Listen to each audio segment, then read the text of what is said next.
There we go. Okay.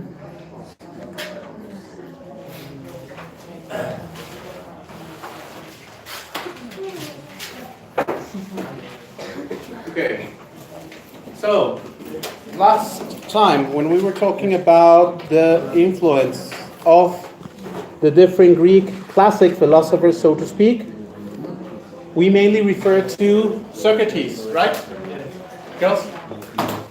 We mainly refer to Socrates as the first, as the most important relevant philosopher from Greek times, from classical times. And today we will continue talking with Plato. Yes, Plato was, as mentioned before, Socrates' student, and the reason why we know about Socrates. Remember, Socrates wrote nothing about philosophy, wrote none from his ideas. Yes, from his the different things he did.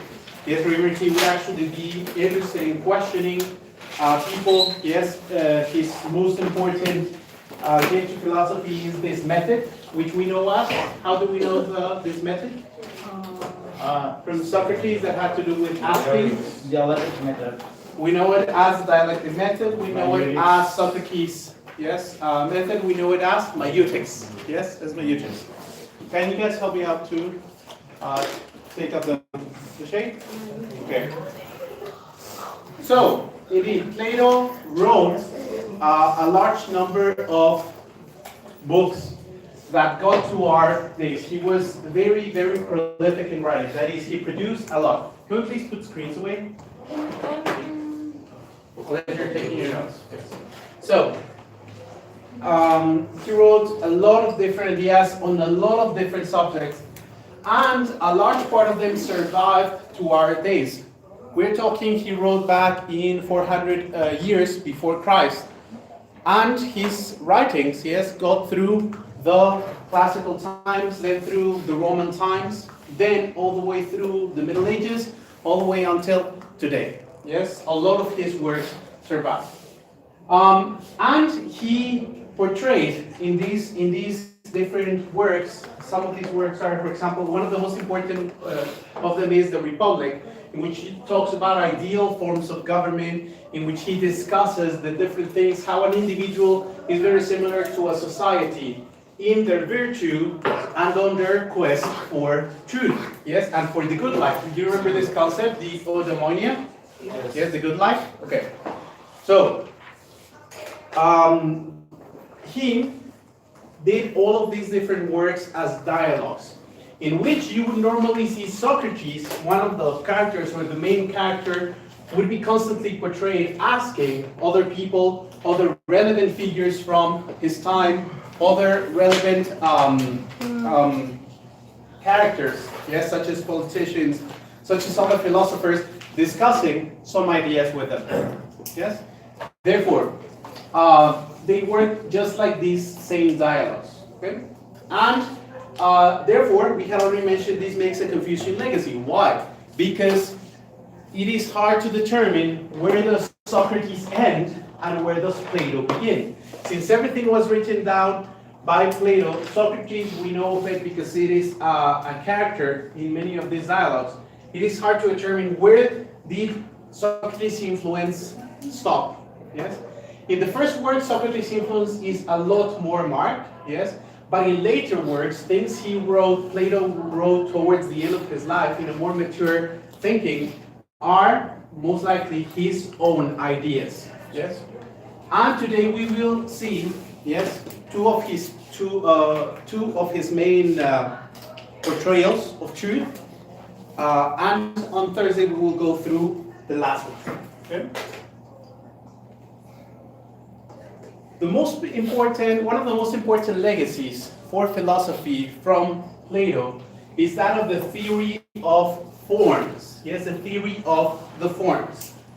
Forms is a word that may be understood in Spanish as ideas. Okay? Ideas. Forms and ideas stand as the same thing. Okay? In Spanish, you will always see it as the teoría de las ideas. Okay? but in formal English, it is the theory of the forms. So, what Plato tried to find, or his quest is very similar to the pre-Socratic philosophers, to those that were trying to see what makes things what they are, what is the essence of things, and where do they come from. But he will have an advantage. He will be able to integrate a lot of these ideas into a theory, which is indeed the theory of the forms. So he will continue on this quest. Remember, Socrates didn't follow this idea of trying to determine where the things come from, what is the origin, yes, what is this elemental nature of things. Socrates didn't look much interest into that, but Plato will. Yes, Plato will. And he, for instance, he would have this kind of question, yes? Why can we recognize something, or everybody recognizes something as being that same thing, yes, even though it may look, you may have never seen it, okay? To put this concept into the clear, I'm going to ask you that right now, in your notebooks, in the lower half of the page you have right there, yes, that you draw three things. I'm going to ask you that you draw a cat, please, each of you. You will draw a cat, you will draw a house, and you will draw a circle in the lower half of your page that you have right there, okay? A cat, a house, and a circle, if you please. Use all of your lower half of the page. You have enough page.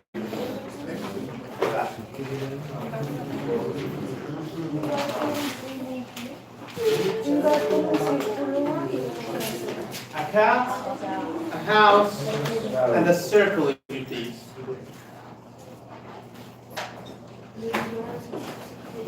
Please try to make them as large as possible. You have half a page. You have half a page right there. Please draw a cat. Do not be influenced by your neighbor's cat, okay? That is by the person sitting next to you.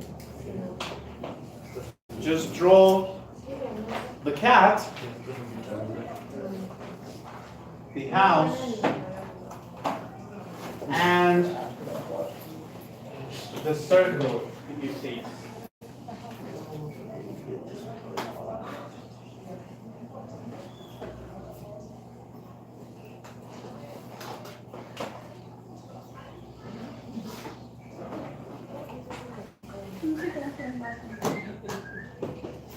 A cat, a house, and a circle.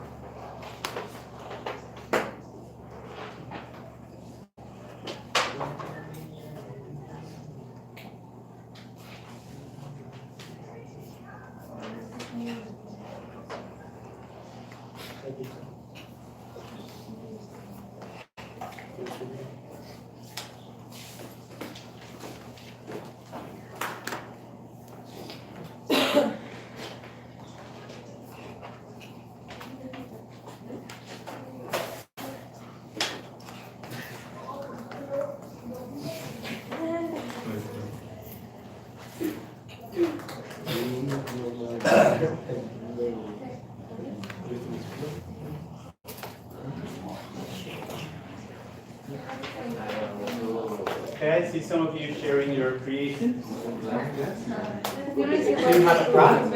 Yes, you practically did the exact same craft. Please hurry. Those that are still missing two drawings, hurry. It's no art class. It's not meant to be perfect. Yes. Actually, we'll see this concept of perfection with Plato. Yes.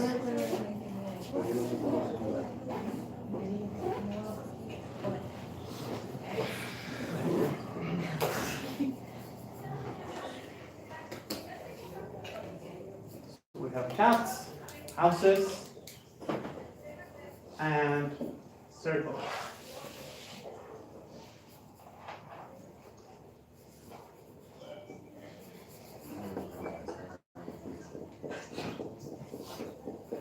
We'll give 30 seconds for you to finish. No. Come on, I have half the classroom that haven't already finished the drawings. Thank you.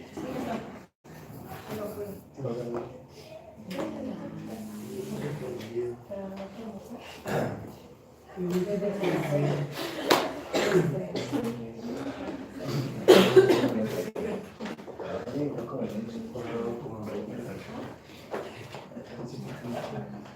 architect here.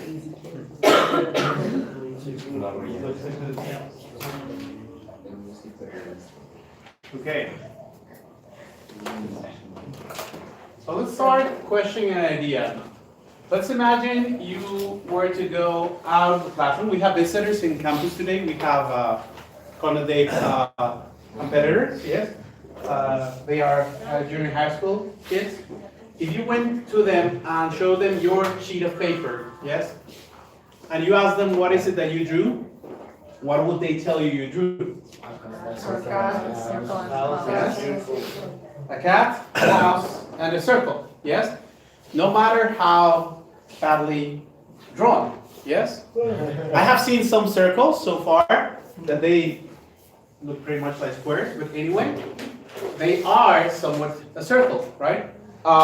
Please show your drawing to your neighbor, yes? And we can all agree they are, yes, different expressions of them, yes?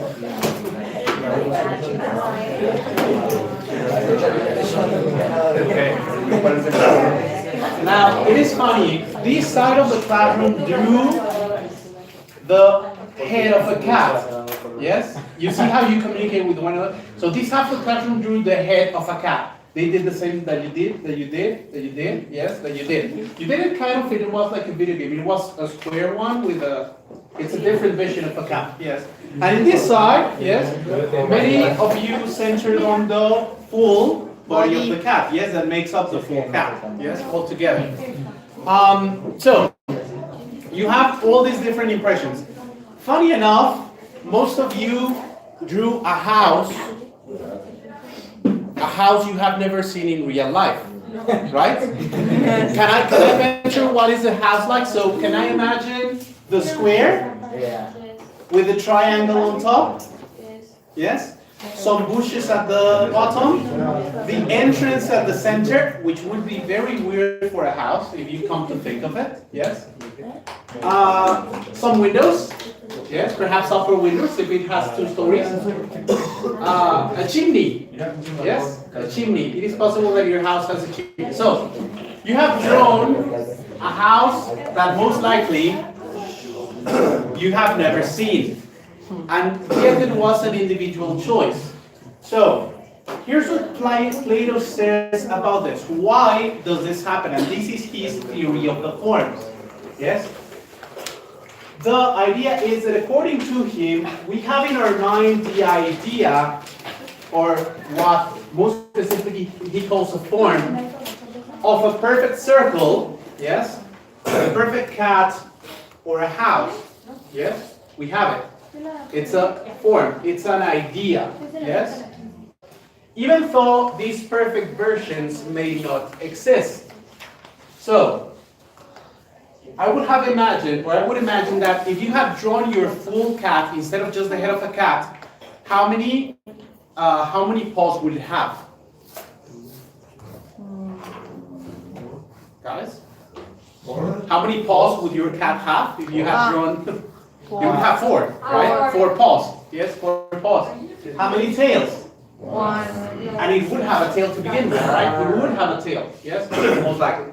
So this idea is in our heads. Yes, it is very much likely it doesn't exist, just like the house, or something called the perfect circle. Yes, the perfect circle does not exist anywhere. Yes. It doesn't exist. Why? Is it possible to create, engineers here, a perfect circle? No. No. It is impossible to create a perfect circle. But that does not impede that we imagine that such a thing exists. Such as the form of a cat or such as the form of a house. Yes? So, the Plato's contrast here is that every single expression of that circle, every single expression of that house, every single expression of that cat are imperfect copies of that form. And that form exists, yes, independently from all of these specific circles. So in here we have 20 circles today. And still, we also have one and only one perfect idea of the circle. Yes? It's still there. All the others are copies. He says the same happens to every single concept we know of. For example, justice. Yes? There are different expressions of justice, but there is one form for justice, one idea that connects to all of them and at the same time does not exist, yes, materially, yes. So just like your circle in your sheet of paper is connected to the circle, to this perfect circle, yes, abstract ideas such as love, yes, such as I mentioned, beauty or justice, yes, is there. Everybody has it, but it is not, yes, or has a number of different expressions in the world, not only one. To give an idea of what are these forms, we can call them in different ways. Yes, we can call these forms in different ways. So, a form would be the essence or the core of something, what makes something be what it is. Yes? For instance, when you came to tech, yes, and perhaps for the first time saw one of these chairs, yes, you could agree it was a chair, even though you had never seen one like it. Why? Because it has the essence or the core of something. What is a chair? What is the essence of a chair? That you can sit on. That you can sit on. Yes, that you can sit on. Yes, that it can be used for that. Yes. Therefore, if it complies that essence, then it is, yes, or we would consider it a chair. Does this chair have like we would draw a chair? If we were asked to draw a chair, we would normally put it or draw a chair with 4 different legs on it, yes, a pawn in the back, yes, and yet this one doesn't have 4 legs, yes. So these forms, yes, are the essence or the core of something. They are what the concept is, what the central, yes, the concept, the essential thing is. The idea, a universal understanding of something, that's another way to call to these forms, yes. What would be the most abstract idea of it, yes? For instance, when you thought of your cat, yes, does your cat have a specific color or not? Oh, yes. Right. So it is orange, yes? Do orange cats exist? Well, there is Garfield, right? There is Garfield, yeah? But do they exist as such? Yes? Orange, like orange. Well, I used to say I had a dog that was orange, yes? My wife said I was crazy, yes? But it was actually brown, but I consider it orange. So, there is this ideal, yes, version of things. It is abstract, yes? It doesn't have these very specific kind of things. For instance, if it was to be gray, if it was to be black, if it was to be white, if it had to have stripes on it, if it would be very fluffy, yes, or if it would have no hair at all, yes. So it has to adhere to all these different things. Therefore, the form will be abstract. It will be beyond space and time. A form will go beyond space and time. That is, it will continue to be called like that, no matter how many different things happen, yes, to it. For instance, do we have more cat species today than we did perhaps 200 years ago? Yes. Yes, we can agree on that. Why? Because breeders constantly create new varieties. But even then, when new cats are created, new versions that nobody had ever seen, can we agree they are cats? Yes, because they fulfill this part of the essence or the core of something. They are beyond the space and time. An Egyptian, yes, who would go to China and were to see a cat, they would know or they would recognize it as a cat. Yes, it would have that familiarity. It is what would be the knowing, that is what it is in our head, what we can get from things, and what is indeed the essence is this known part. Okay? The same happens to this circle, yes? So imagine back in the time of the Greeks where it was even harder to draw something that looked like a perfect circle the only idea people could have of a perfect circle was in their heads.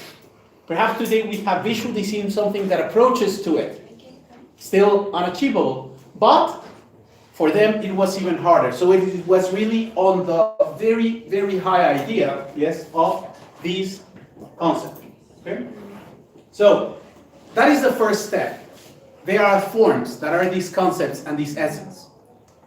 The thing that goes beyond that in the Theory of Forms by Plato is that not only are we able to understand these forms or to see them in our heads, yes, to understand them, but these forms come from a different world, which is known as the world of forms. Yes?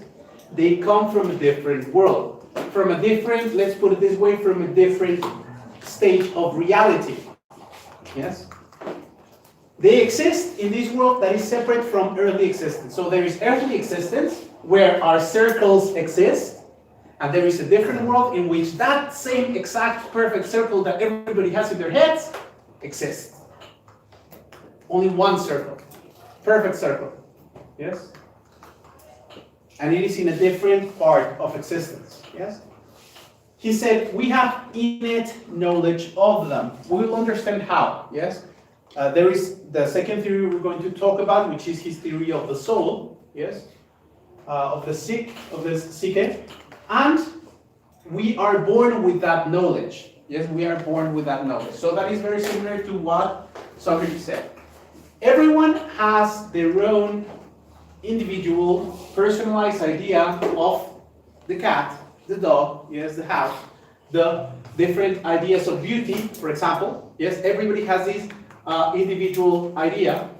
But still, we could agree, or if we talk to other people, we could see that our circle in our mind is a lot like the circle that other people have in their mind. That if we discuss the idea of beauty with other people, we may come to agreements on what beauty is. Yes? We could come to a certain agreement. Why? How did Plato explain this? Because we all have an innate understanding of what all these forms are. Yes? How can we have these ideas, yes, if we have never been to that other plane of existence? And he will explain that with the second theory we're going to talk about today. Okay? So, how can human beings understand these forms if they are perfect, if they are in a different world? By rational thought. Our, what we call today in modern times, our mind, yes, our intelligence. In his time, our psyche. This rational thought is able to understand them. Again, this is something not available to other creatures. Yes, they cannot achieve rational thought, therefore they cannot understand all these forms and these world of forms. On the other hand, we have senses. Senses such as our sight, such as our touch, such as our smell, perceive the imperfect versions of these ideas. And the only way we can see the perfect versions, the forms, the ideas, is through rational thought.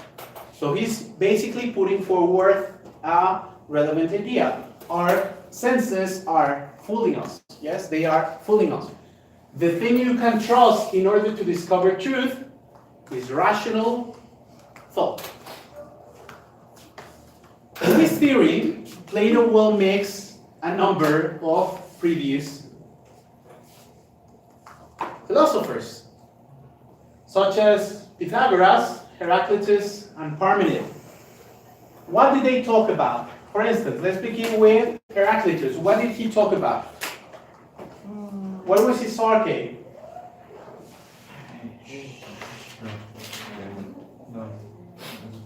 Heraclitus' arche? Change. It was change, which he exemplified as fire. Yes, constant change. That is, everything is constantly changing. Yes?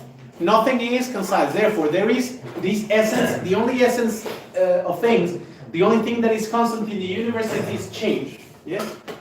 But Parmenides taught the opposite. Parmenides say there was actually an essence that was unchangeable, and the only expressions of it that we could see were in specific physical things. So Plato will combine both. We'll see how he will do it. He will combine both ideas that change is the constant, yes, but at the same time there is an essence. Yes? How can he do it? Well, when he separates two different worlds, there is a world in which change happens, in which physical properties are available, in which things are born, grow, degenerate, yes? And there is a world, yes, a separate world in which things are permanent, yes? We'll see how this reflects, yes? No entiendo, Parmenides pensaba, o sea, lo contrario a Heráclito. Yes, indeed. O sea, él sí pensaba que había un constante. That there's a constant essence for things, yes? Something similar to Anaximander's apeiron, yes, something similar to that, yes? That there is this constant essence. And he also drew influence from Pythagoras. How did he draw influence from this? He traveled when he was young, and he got to visit many of these different schools of thought that were based in different cities, and he eventually come together. So what would Pythagoras be important for this theory? What could his ideas contribute to Plato's theory? Because of the forms, I mean, like in material way of measure the things. Yes? I mean, Pythagoras school of thought was numbers. Yes. And will support forms, Plato's theory. He would support this very idea. What are numbers in the end? They are some kind of rational thought. They are ideas. So, number 5, does not exist as such. But we can see it in many different expressions. For example, I could make 5 lines here and I could see 5. Yes? I could bring a group of 5 chairs here and I will see 5. But does 5 really exist as such? No. At least according to Plato, not in this world. It exists somewhere. Yes? In a different world, in a separate world, in a separate plane of existence. But I am able to understand it through this rational thought. Okay?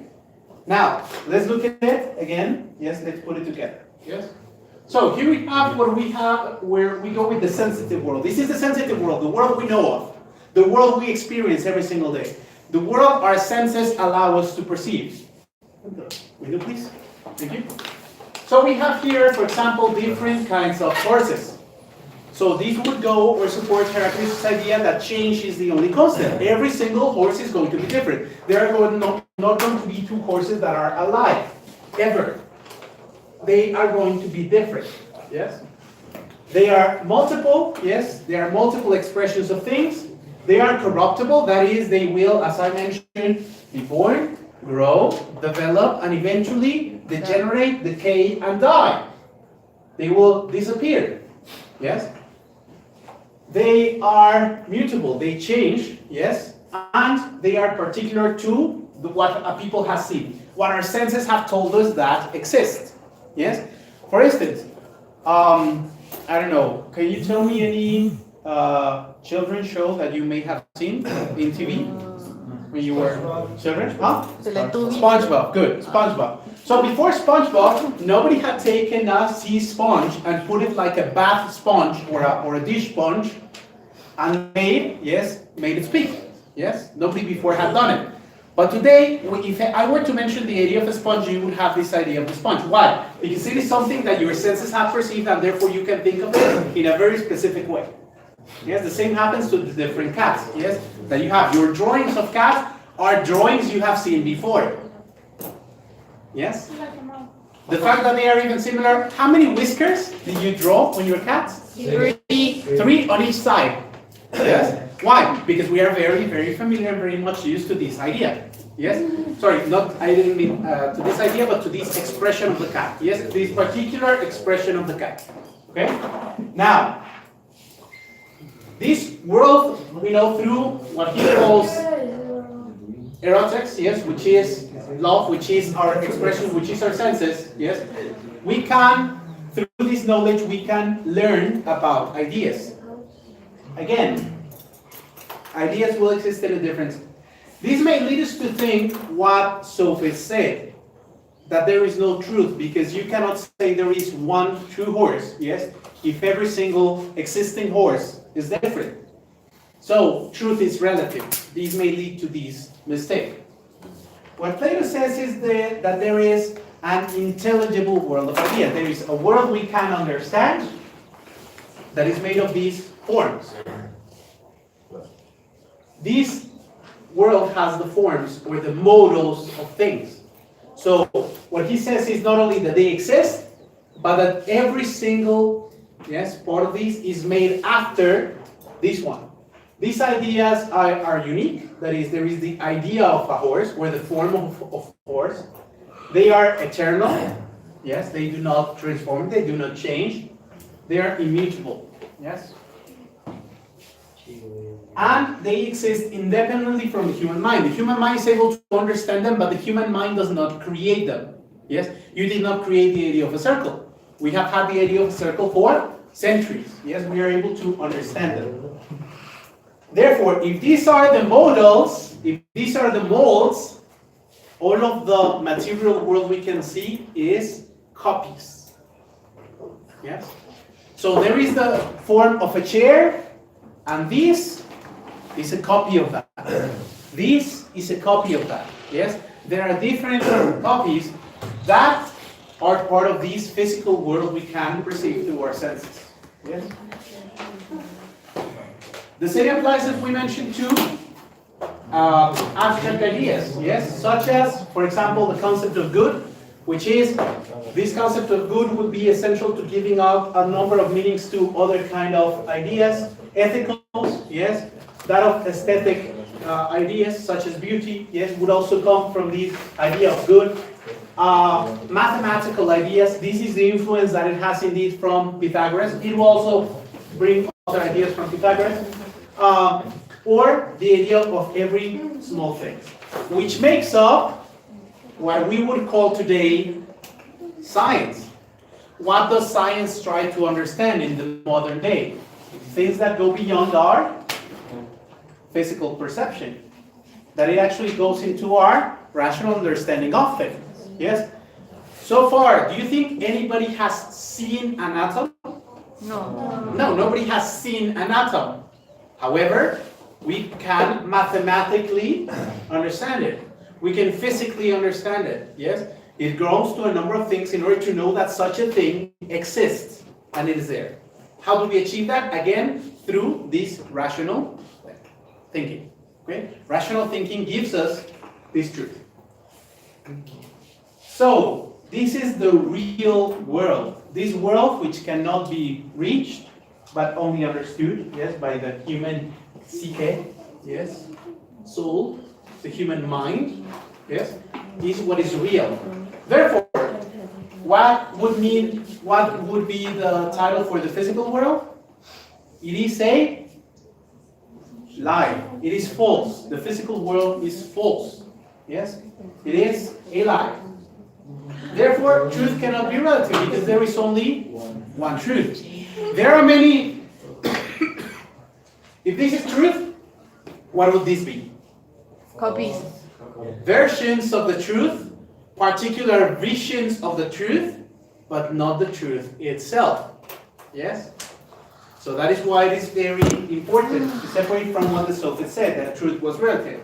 Therefore, those who do not know ideas, those who do not know that this kind of world can exist, are in the cavern. Do you remember the cavern? Yes. Yes, this allegory of the cavern. And he also mentioned, and we will talk about this on Thursday, the King Philosophers. Yes, King Philosophers in a society are the ones that are able to get out of this cavern, yes, and get to know ideas. So this is pretty much opinion. Yes, this world is pretty much made out of opinion. So let's remember quickly the cavern. What was the allegory of the cave? So first of all, there is a cave. So this is a dialogue that he puts in the Republic, yes? And in this dialogue, Socrates is again questioning somebody else. And he begins wondering this, yes, about imagine there was a Yes, cave, in which no light comes in. Yes, all the way to the end of the cave there is a group of, what are these? Prisoners. He calls them specifically prisoners. Yes. What is the reality they have known all of their lives? Shadows. Shadows of things that are drawn from a bad fire, yes, that projects all these shadows into the walls. That is the only reality they know. For them, this reality is complete. They can recognize the different shadows and they can name them and they have a very specific understanding of it.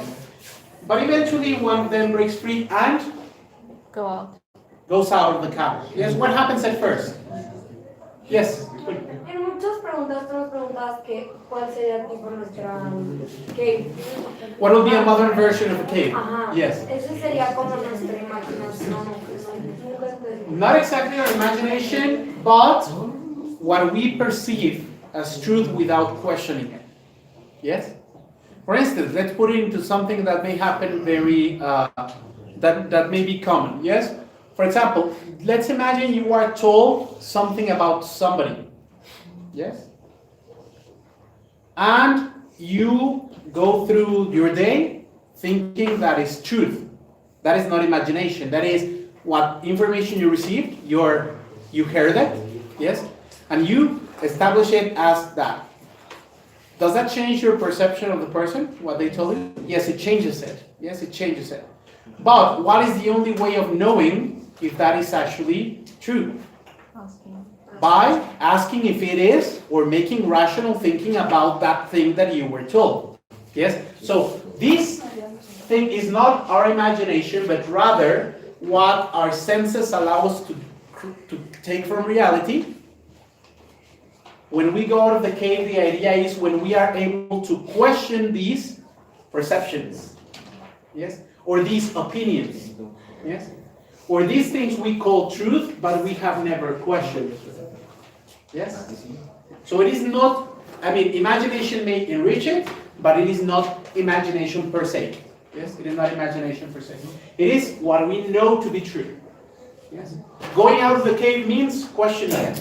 So, what would mean in this idea? This is the cave, which is what our senses can perceive, and our intelligence allows us to jump to see this other world of ideas. Yes? Or as we saw actually in the Matrix. Yes? You actually understand this reference now. Yes? On this idea, on this dream world. Yes? On this world of perception. Okay? Now, again, just another way of putting it. So we have, again, the main idea in this world of ideas is that of good. From there you can get any other expression of particular things, for example, a table, justice, yes, or the cat we have been speaking about. Look at the characteristics of ideas. Again, the characteristics of ideas are relevant. Forms are transcendent. What does transcendent mean? That they exist, exactly, independently from human life. They are transcendent. Yes? They continue to be.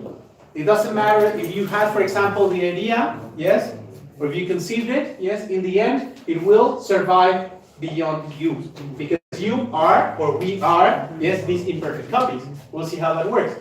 They are eternal, they are intelligible. That is, they can be understood through human reason. They are archetypal, that is, they are like molds from which you can get every other copy of it, and they are perfect. Forms are the cause of things. That is, this is a chair because the idea of a chair exists. If the idea of a chair did not exist, or no particular chairs would exist. Yes, to put that into an example. And then we have this physical world. Now, in this physical world, yes, they are spatio-temporal. That is, they are limited to a space and a time. They have limited existence. They are changeable. Yes, they can transform. They have different expressions of it. They are sensible. That is, our senses can perceive them. Yes, our senses can perceive them. So, actually, the idea of the other world is that our mind is beyond the senses. They are copied. Yes, they are only a bunch of photocopies. Yes, imperfect. They are not the same. Yes. For instance, to this modern day, we have the example of a photocopier. What happens when you take a photocopy of something, for example, of an original document? It's imperfect, yes, it's not exactly the same thing, yes? Even though it may look very similar, it is not exactly the same. So It is going to be imperfect, yes? when you take out, when you go from a plan to an action, the action itself is fake. It's a copy of the perfect plan you were able to envision. So it's not real. So it is not, I mean, it is not real, at least as real, it's not as real as it could be. Yes, it's not as real as it could be. It's not as perfect as it could be. Perfection only exists here. Now, again, this was said 400 years before the birth of Jesus Christ. Can you see any kind of influence it may have had in later religion? Yes. No? Yes. I think this drawing puts it very, very specifically. Yeah. So Plato talks of there being a higher world, doesn't he? Yeah. Yes. That higher world can only be understood by human beings. Where is perfection? Here. Where is immutability? Here. Where is, in the end, the reason for all things being? It is here. Yes? So, indeed, there is going to be an influence to that. Yes? Why? Because all of that will be built centuries later. Yes? So there is indeed a version to this. There is, again, perfection is here, it cannot exist here. Yes? Now, I saw this meme around, and I thought it interesting. Yes? For instance, how would they design, yes, all of these eye products, yes, I'm thinking of the perfect version of things, yes, and actually put it, okay? Is what? What is it? Well, it actually goes or would be coherent with this idea. Okay? I know. For instance, have you ever heard of the concept Platonic Love? Yes? Now, can somebody connect what we have seen of Plato's theory of the forms and connect it with love? Yes, okay. Listen, everybody. Yes. It's not, Yes. I don't know, I have, in the third semester I was very obsessed with this topic, Yes? and I didn't know how to differentiate the concept we know of Platonic love. Yes?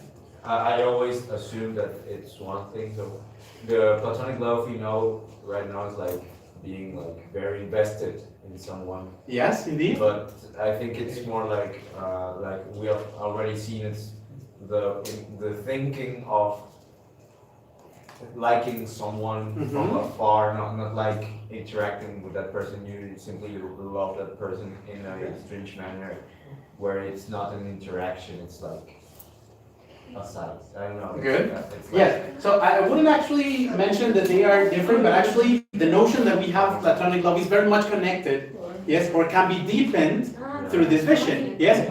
What is the idea of Platonic love? How would you define Platonic love? Sorry. It is a love. Yes, you invest yourself into it. Yes, as I mentioned, you invest yourself into it, but in the end, it is impossible. Why is it impossible? Because it is perfect. There is perfection in this other person. That would be this Platonic love. Yes. Therefore, and it is unreachable. In this same concept, yes, love, yes, under Plato would be a concept that lives in the world of ideas, which we can understand, which we can try to find expressions of it, but in the end, it will not be that. It is unreachable because it is perfect. Yes. So this kind of connects this idea of love, yes, of a certain attraction that is unreachable. Yes, and it goes into that. Yes. It is possible that you may have at any point in your life seen this sculpture. Yes, it is in the Louvre, and it's actually influenced a number of myths and things. This is by Canova in the 1800s. That is 2,200 years after Plato. Yes, Plato, his theories, but it refers to a myth from ancient Greece, in which you will have, yes, two different figures.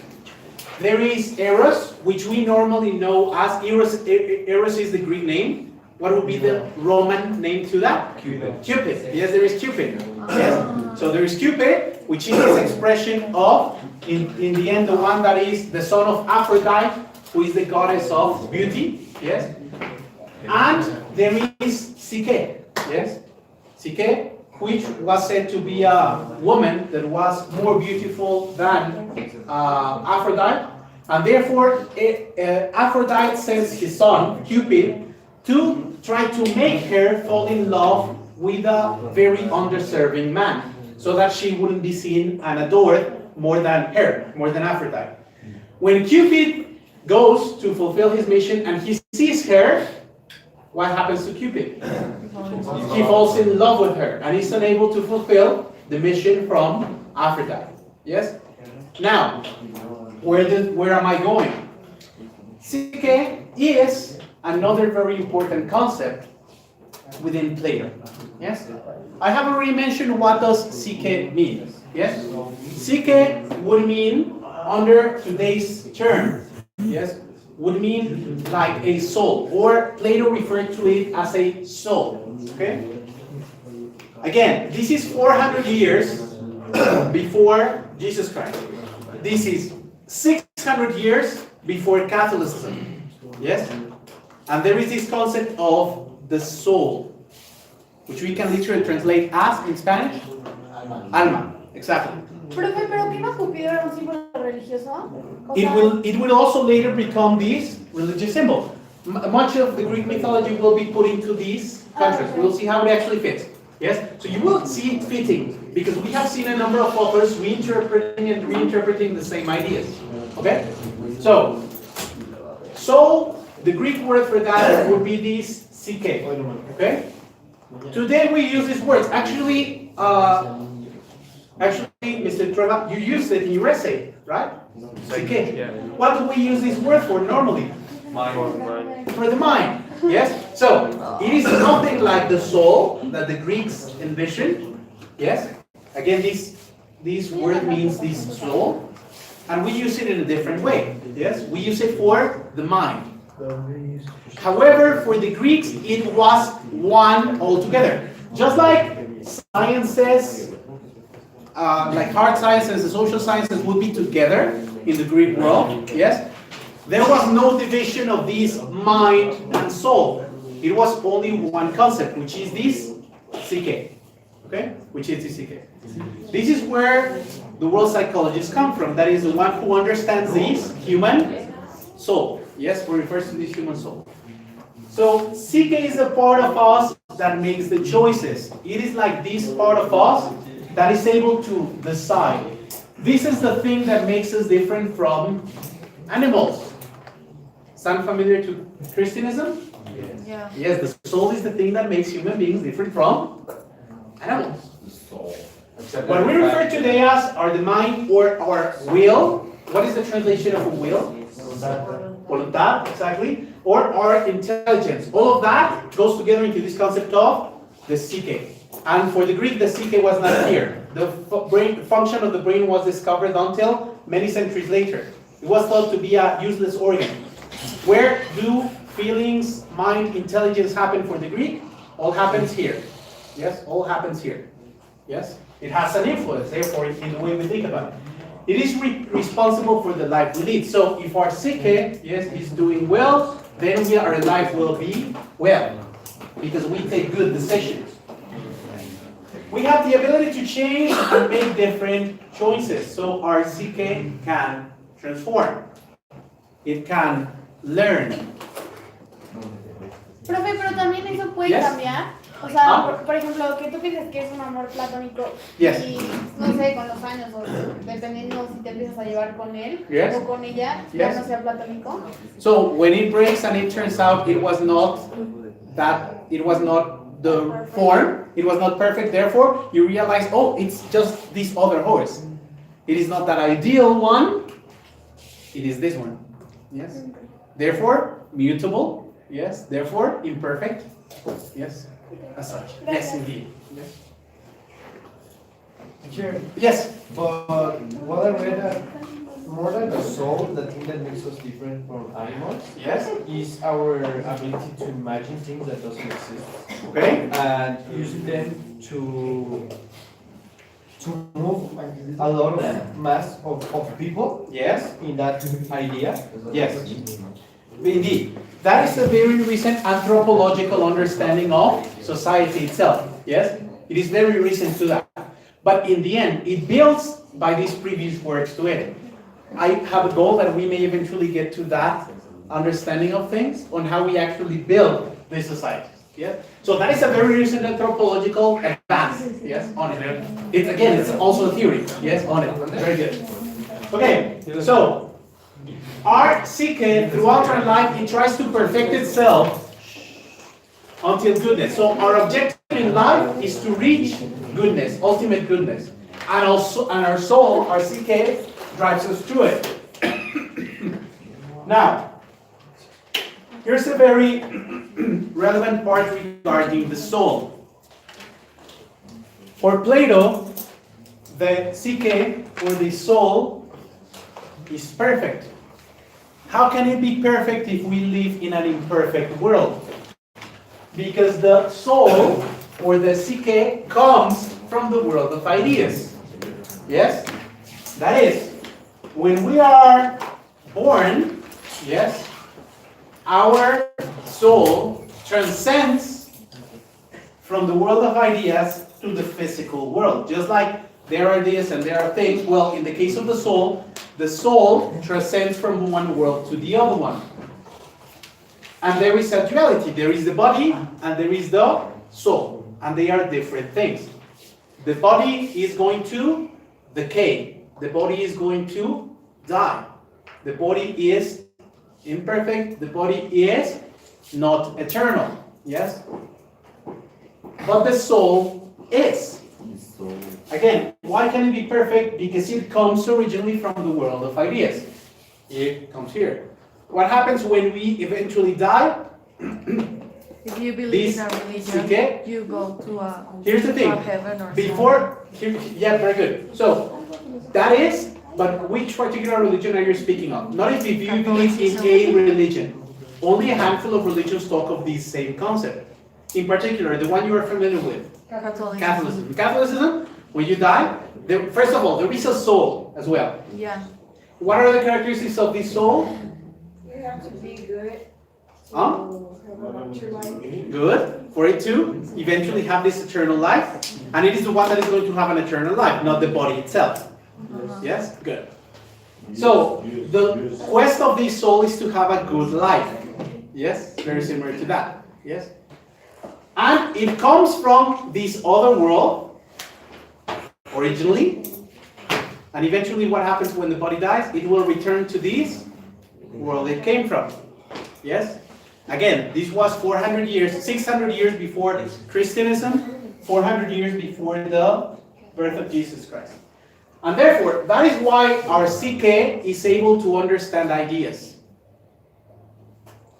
Because it comes from them. Because it is one of them. That is what Plato establishes. That is why our psyche, which is only within the human being, can understand forms, can understand ideas. Because the soul is one of them. Yes? Yes? So the purpose of teaching us philosophy is to getting out of the cave and understanding the ideas. To this allegory, exactly. Questioning the truth in order to try to get to more solid things. Things that can only be reached by understanding and not only by our senses. Yes? Kind of giving us a science of thinking. Yes? Of thinking. What would be your thought? Now, he also believed in reincarnation. Where did he get this idea from? He got it from Pythagoras. Pythagoras believed in reincarnation. Yes? Why does he believe in reincarnation? He says, well, if during the life of a person, that person was unable to do all the good they could, yes, or to develop all they could, therefore, the soul will come back and reincarnate in order to complete its life quest. Yes? If it didn't achieve the highest Like good. the movie from the dog, that it's like Very good example. I hadn't thought of it. So, what is the cycle, which also follows the quest of the hero? Remember? Yes, the hero circle. This dog. What is it called? This movie? A dog's purpose. La razón de estar contigo. Very. La razón de estar contigo. A dog's purpose. Yes. Yeah. This purpose, which is also an idea that we will see in many religions after this, but it has its origins in this philosophical idea. Yes? There being a purpose, the unquestionable fact that there is a purpose. Why is there a purpose? Because there is a soul, and the purpose of that soul is to be perfect, to be complete. Therefore, it would be an idea very similar to this proposal by Plato. It is incomplete until eventually it reaches, yes, full maturity, yes, altogether. When it is able to achieve that perfection. Over time, the soul will be perfected, yes, until it can, yes, be or come back to this world of ideas. So it is similar to them. Again, it knows them, yes. Now, Plato would discuss that a dog would have that. In today's world, we have a lot more empathy, yes, than previous generations, particularly of Western thinkers. Western thinkers thought human being was the center of the universe, yes. Today we can understand we are just a small and very fragile part of it. It's a change in this thinking. Yeah. We have, hopefully that means we are going into less egocentric kind of thing. Okay?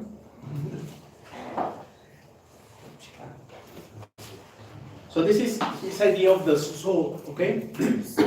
Again, it is very similar to Catholicism in particular that you're familiar with, because it happens before it. In the same place in Greece where eventually Catholicism will be matured. Remember, Christianism begins in the Middle East, out of persecution travels north, passes through Greece, is written in Greek, and eventually it centers itself in Rome, with Catholicism. Therefore, throughout many centuries after these ideas, this thinking of our majoritarian religion will go through this passage. It will go through these ideas, and it will take some parts of them that were not originally, for example, in Judaism. Yes, in Judaism there is no idea of a soul. Yes? In Judaism there are many concepts, yes, that in Catholicism are clearly or are inherited from Plato. Yes, there is a lot of things. No, well, not only, but it receives an influence as it goes through there. Yes?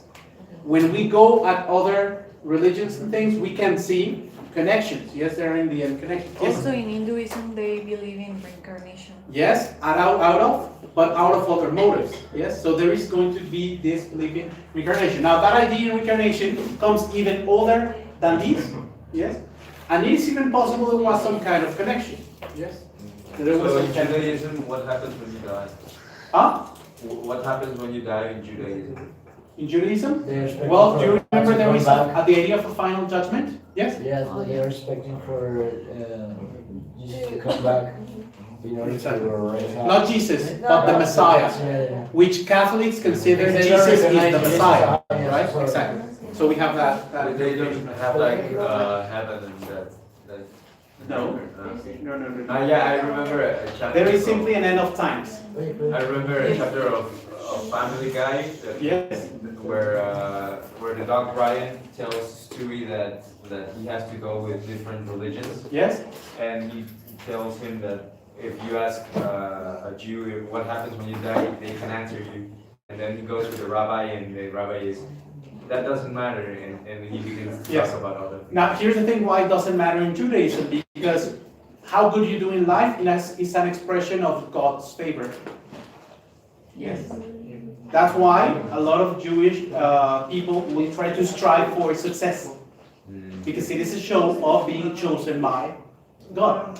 Whereas Christianism thinks a little bit differently about it. That is, poverty or other kind of values are taken as such. Yes? So these have to do with altogether expression. For Plato, the soul is divided into three parts. Yes, and this is with the idea that we will finish today, which we will call the tripartite theory of the soul, the tripartite theory of the psyche.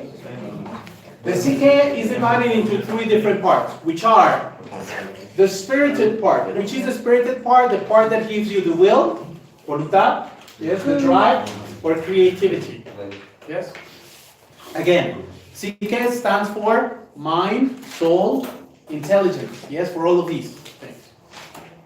There is the appetitive, which is the desirous, the one that wants things, which is such as passion, or where spontaneity comes from.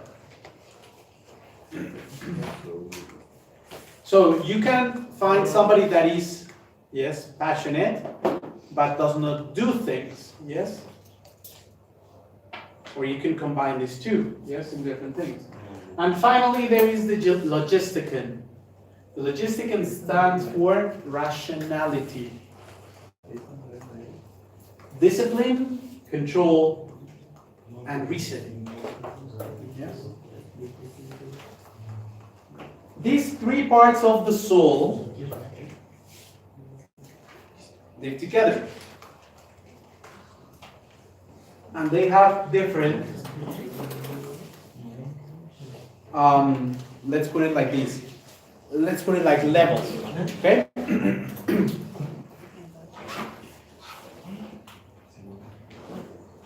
Okay. I have a quick exercise just to end the class. And this exercise is your ticket of exit. Okay? I will explain it in Spanish to be shorter. Okay? Once you finish this, you hand it to me and you go out the door. Okay? So it's in a separate paper? It is in? In a separate... Yeah, in a separate sheet of paper. You only will need one. Okay, let me tell you what it is. Okay, please listen to the instructions. A ver, chicos. Vamos rápido, porque si me alargué 5 minutitos más y para que lo termine ahorita. A ver, lo que van a hacer es que van a trabajar, ¿sí? Pueden trabajar en un trío, en una pareja o individualmente, como ustedes deciden. Les doy las instrucciones y ustedes deciden. Trío, pareja o individual.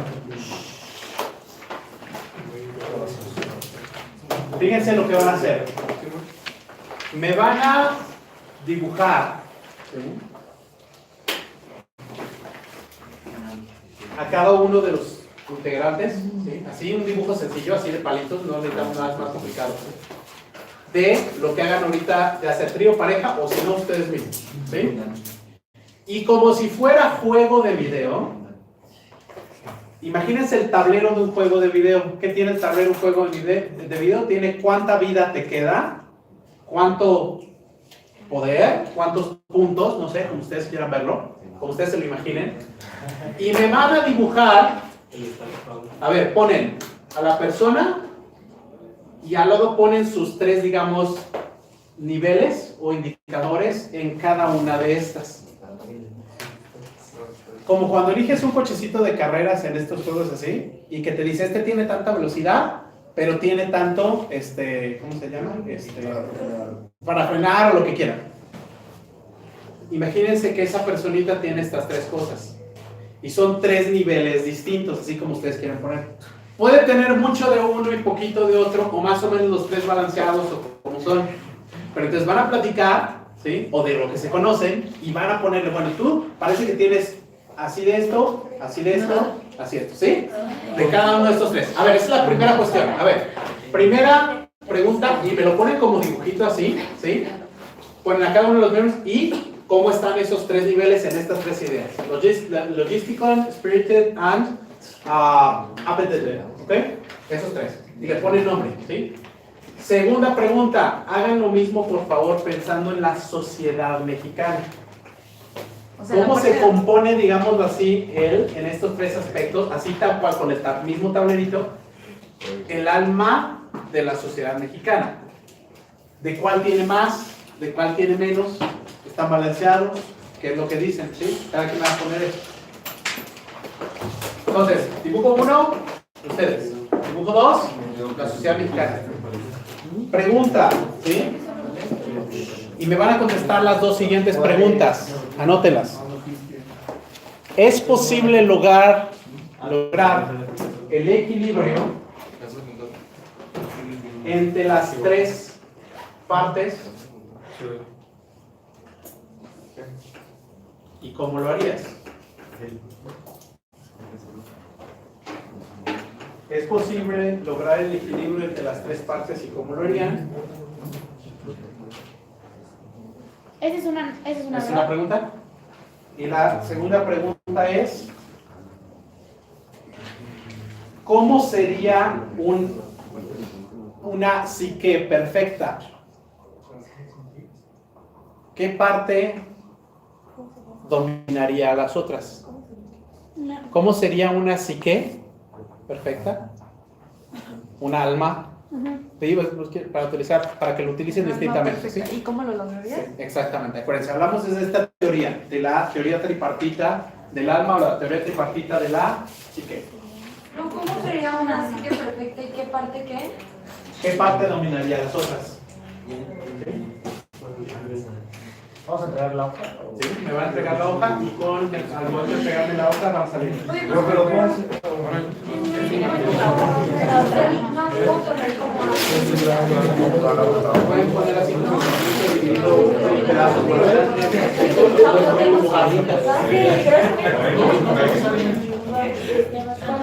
Con las preguntas 1 y 2 no necesitan explicármelas, simplemente gráficamente cómo. puede ser, pegar una, ¿verdad?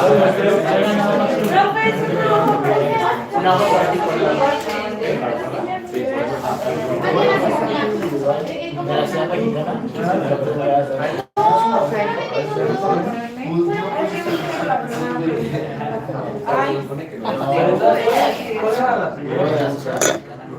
Es posible lograr el equilibrio entre las tres partes.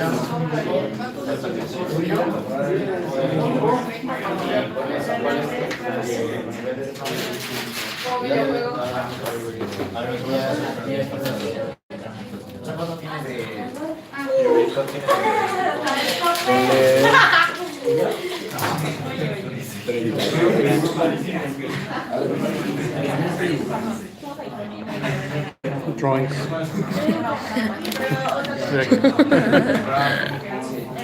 Ok, a ver, ¿tienes más spirit? Ajá, o sea, yo te hago.